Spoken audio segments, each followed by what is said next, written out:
Olá a todos, sejam bem-vindos a mais uma palestra do Centro de Renovação Espiritual, o CRE. Hoje nós vamos falar sobre o capítulo 165 do livro Palavras de Vida Eterna, intitulado Nos Domínios da Ação, uma psicografia de Chico Xavier pelo Espírito de Emmanuel. O versículo que inspira Emmanuel no início dessa lição vem de uma carta bem pequena de Paulo ao amigo Filemon e diz o seguinte: Mas nada quis fazer sem o teu parecer, para que o teu benefício não fosse por obrigação, e sim de livre vontade. Essa lição, Emmanuel vai nos ensinar sobre, primeiro, o sentimento de gratidão que devemos ter sobre os dons que recebemos de Deus. Mas em seguida, ele nos ensina que Deus espera que coloquemos todos esses dons e recursos a serviço do próximo, a serviço da construção do reino de Deus no coração dos homens, como nos ensinou Jesus. Para começar a nossa reflexão, eu vou relembrar a todos a parábola dos talentos, que está no Evangelho de Mateus, capítulo 25. Um homem que iria viajar chamou 3 dos seus servos e deu a cada um de acordo com as suas capacidades. O primeiro recebeu 5 talentos, o segundo recebeu 2 talentos e o terceiro recebeu 1 talento. Depois de algum tempo, o homem retornou e chamou os 3 servos para ter de volta aquilo que lhe pertencia. O primeiro devolveu 5 e mais 5 que havia multiplicado. O segundo devolveu os 2 e outros 2 talentos multiplicados. Porém, o último servo devolveu o único talento que havia recebido, e dizendo ao mestre que estava com medo de que algo poderia acontecer, que estava com medo de perder aquele talento, ele havia enterrado na terra. É claro que o servo estava com medo, de acordo com as suas possibilidades, fez o que achava melhor. Mas o homem ficou muito infeliz e disse que se fosse para fazer isso, ele tinha entregue ao banco e recebido com juros aquilo que lhe pertencia. Essa lição nos traz muitos ensinamentos que são relembrados por Emmanuel. Deus nos dá de acordo com as nossas possibilidades. Alguns vão receber mais, outros vão receber menos, mas todos nós devemos colocar estes recursos em trabalho do próximo. As ideias trazidas por Emmanuel sobre agradecer primeiramente aquilo que recebemos é tão verdade que também está presente numa mensagem da irmã Sheila, também uma psicografia de Chico Xavier, intitulada Pão, Ouro e Amor, que ela fala a mesma coisa.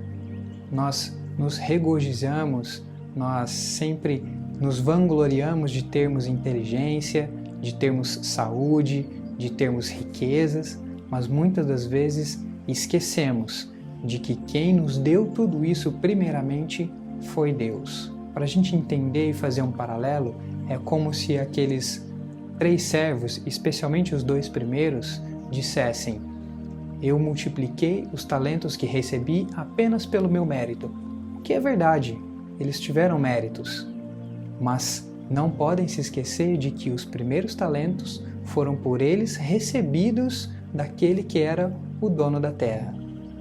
Assim como nós, sim, devemos cuidar da nossa saúde, devemos cuidar das nossas riquezas, devemos alimentar a nossa inteligência, o nosso estudo, mas não podemos nos esquecer de que é Deus que nos primeiramente oferece esses recursos e todos estes dons, para em seguida, exatamente como ensina Emmanuel, para que possamos então colocá-los em prática, no benefício do próximo. E como ensina Allan Kardec, fora da caridade não há salvação. É aí que vem o detalhe da inspiração de Emmanuel na carta de Filemon. Ele diz exatamente no final do versículo, para que isso seja feito pela nossa própria vontade. Então, completando o nosso conhecimento, não basta que a gente simplesmente faça por obrigação ou que a gente faça porque alguém nos obrigou, ou porque a gente talvez tema consequências. Se eu não fizer, eu talvez vou para um umbral, vou para qualquer lugar que você queira chamar, os nomes não importam. Mas a atenção, o detalhe deste versículo é para que nós façamos com a mais livre e espontânea vontade, porque desta forma estaremos empregando o que de mais puro tivermos no nosso coração naquele trabalho e naquela riqueza, sem nenhum tipo de barganha, sem nenhum tipo de troca, mas simplesmente pela vontade de fazer o bem. E já que estamos falando de talentos e recursos, eu queria destacar um ponto específico que é sobre a riqueza, os bens materiais. Allan Kardec tratou desse tema no Evangelho segundo o Espiritismo, no capítulo 15. Ali, Kardec nos explica um pouco da intenção da riqueza, dos bens materiais. Bom, vamos pensar assim. O evangelista João nos ensinou que Deus é amor. Os espíritos superiores, no Livro dos Espíritos, também ensinaram Deus soberanamente justo e bom. Portanto, se um Deus que é bom, justo e amor nos dá recursos para que empreguemos esses recursos no bem do próximo, não é possível que esse mesmo Deus coloque algo na terra que seja ruim, que seja mal. O que na verdade acontece com a riqueza é que nós, humanidade, empregamos mal estes recursos. E aí sim, a riqueza, como diz Kardec no Evangelho, é uma fonte de provações muito difíceis, muito complicada, que devemos ter muita atenção. E aqui eu não estou falando, então ricos são só quem tem os seus milhões no banco. A riqueza é muito relativa. Talvez do ponto de vista de alguém que não tem nenhuma casa, que não tem teto, uma pessoa que ganha um salário mínimo já é rico. Então o conceito de riqueza é muito relativo, mas queremos trazer exatamente o montante financeiro. Então, quando a gente faz o paralelo com a parábola dos talentos e com a lição de Emmanuel, o que podemos concluir é que, independente do montante que talvez tenhamos na nossa carteira no banco, se aquele número vai ser multiplicado ou não, na forma como você usa, investimentos, não é isso que importa. O que Emmanuel quer nos dizer é como é que você emprega essa riqueza em benefício do próximo. Não necessariamente que você gaste dinheiro.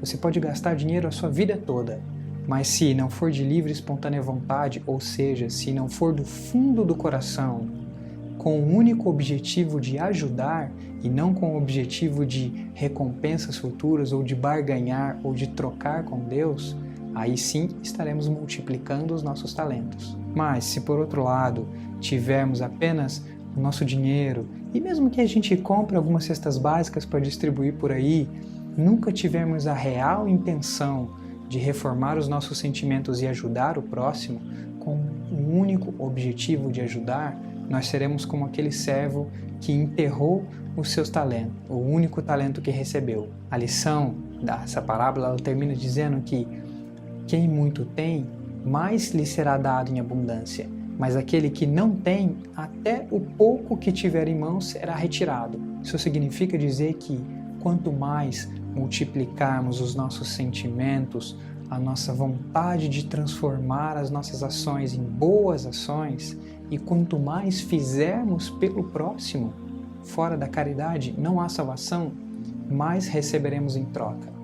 Mas o ponto importante, destacado pelo versículo de Paulo é: isso não pode ser feito com o objetivo de troca. Eu vou ajudar porque lá na frente eu vou receber mais. O ponto importante é que isso precisa ser feito de coração e com o único objetivo de fazer caridade. E aí, dessa forma, quem muito fizer, muito receberá. Mas aquele que não fizer nada, o pouco que tem, ou seja, o único talento que tem, vai ser dado para uma outra pessoa. Neste momento, nós podemos até relembrar uma passagem, para que não fique dúvida, quando um homem questiona Jesus dizendo: eu já fiz de tudo e o que mais preciso fazer para acessar o reino dos céus? Jesus fala para ele: se despojar de todos os seus bens para entregar todas as suas riquezas aos pobres e então segui-lo. ali Jesus não está dizendo necessariamente, trazendo essa lição para os dias de hoje, para que a gente se desfaça da nossa riqueza, para que a gente tire essa riqueza da nossa mão.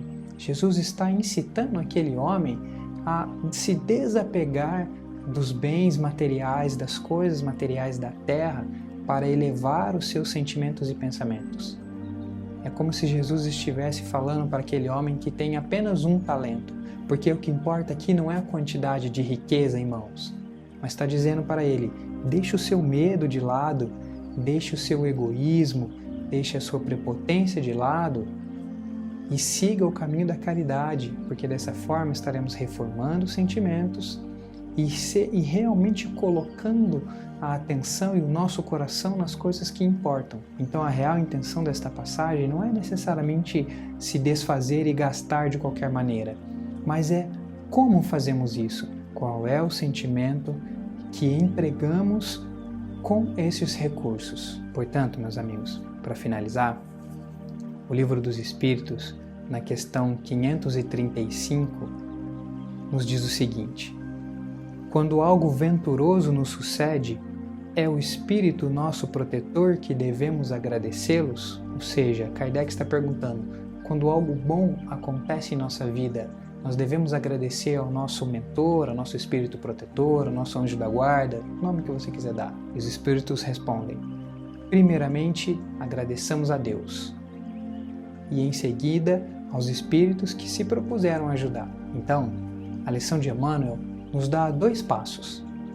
O primeiro, agradecer a Deus pelas boas coisas que nos acontecem, pelos recursos que temos, pela nossa inteligência, a nossa saúde, a nossa riqueza. O apóstolo Paulo nos ensina a ampliar esse agradecimento. Em tudo dai graças. Então, mesmo quando estivermos doentes, quando tivermos uma perda, algum bom motivo isso tem. Por algum motivo nós precisamos passar por essa prova, por essa expiação. Em tudo dai graças é o que o apóstolo nos ensina. E o segundo ponto que Emmanuel traz nesta lição é para que empreguemos todos esses recursos em favor do próximo, na construção da caridade, uma caridade genuína, sincera, uma caridade que de fato construa o reino dos céus no coração dos homens, como ensinou Jesus. Que possamos então, no dia de hoje, refletir como é que cada um de nós, de acordo com as nossas possibilidades, tem empregado os recursos que recebemos do Pai.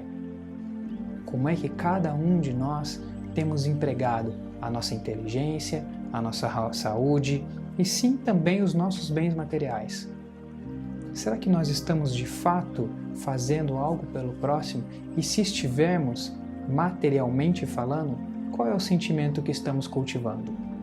Eu desejo a todos que este sentimento seja o mais puro e sincero amor. Que todos nós possamos estar na posição do homem que multiplicou 5 ou 2 talentos e de uma vez por todas abandonarmos a posição do homem que enterra os talentos.